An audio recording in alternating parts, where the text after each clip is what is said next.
বন্ধুরা, আরোহী কিচেনে আপনাদের সবাইকে স্বাগত জানাই। আজকে আমার রেসিপি দই কাতলা। আপনারা পুরো ভিডিওটা দেখতে থাকুন। দই কাতলার জন্য কি কি উপকরণ নিয়েছি আপনাদের সেগুলো দেখিয়ে দিলাম। ভরিয়ে নিলাম, কড়াইটা বসিয়ে নিই। মাছগুলোকে ভালো করে ধুয়ে রেখেছি, লবণ মাখিয়ে নিব মাছে।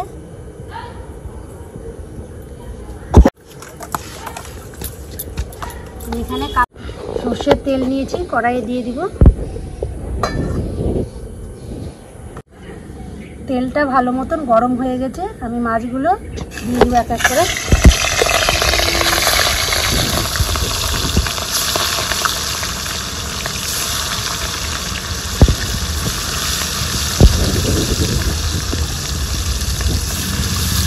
আমি কাতলা মাছটাকে খুব বেশি ভাজবো না, একেবারে হালকা করে ভেজে নিব।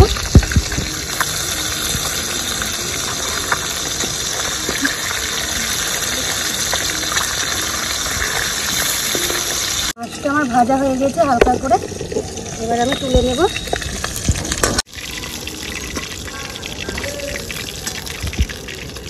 মাছ ভাজার কিছুটা তেল আছে, আর একটু সর্ষের তেল দিয়ে দিব।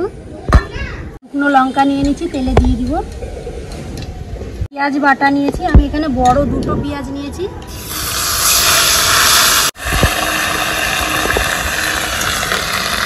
চামচ রসুন বাটা, 1 চা চামচ আদা বাটা, জিরে বাটা,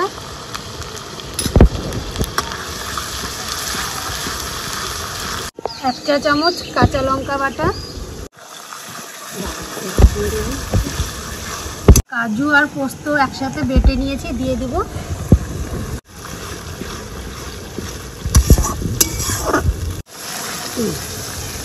মতো লবণ নিয়েছি, দিয়ে দেব।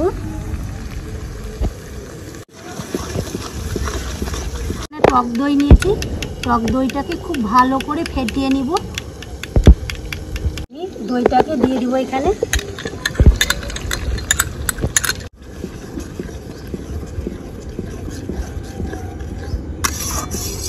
আমি অল্প সামান্য চিনি নিয়ে নিয়েছি, চিনিটা দিয়ে দিব। মশলাটা ভালো করে কষিয়ে নেব। কালকে একটা গোটা কাতলা মাছ নিয়ে এসেছি, কিছুটা রান্না করেছি আর কিছুটা রেখে দিয়েছিলাম। আমার বাড়ির কর্তা আবার আজকে বলেছে যে দই কাতলা খাবে, তার জন্য আজকে দই কাতলা বানাচ্ছি। মশলা দেওয়ার পরে খুব ভালোভাবে অনবরত নেড়েই যেতে হবে, যাতে কড়াইয়ের তলে না লেগে যায় মশলাটা।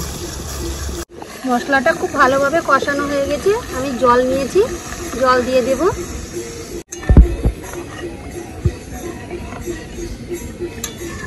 এটা ফুটে উঠেছে, এবার আমি মাছগুলো এক এক করে ছেড়ে দেব।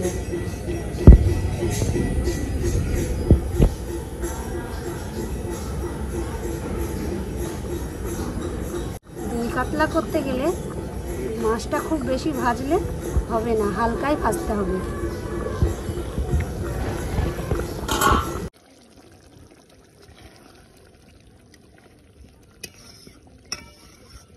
মশলাটা হয়ে গেছে, এবার আমি নামিয়ে দেব। রেসিপিটা ভালো লাগলে লাইক, কমেন্ট ও শেয়ার করবেন। আমার চ্যানেলটা সাবস্ক্রাইব করে রাখবেন।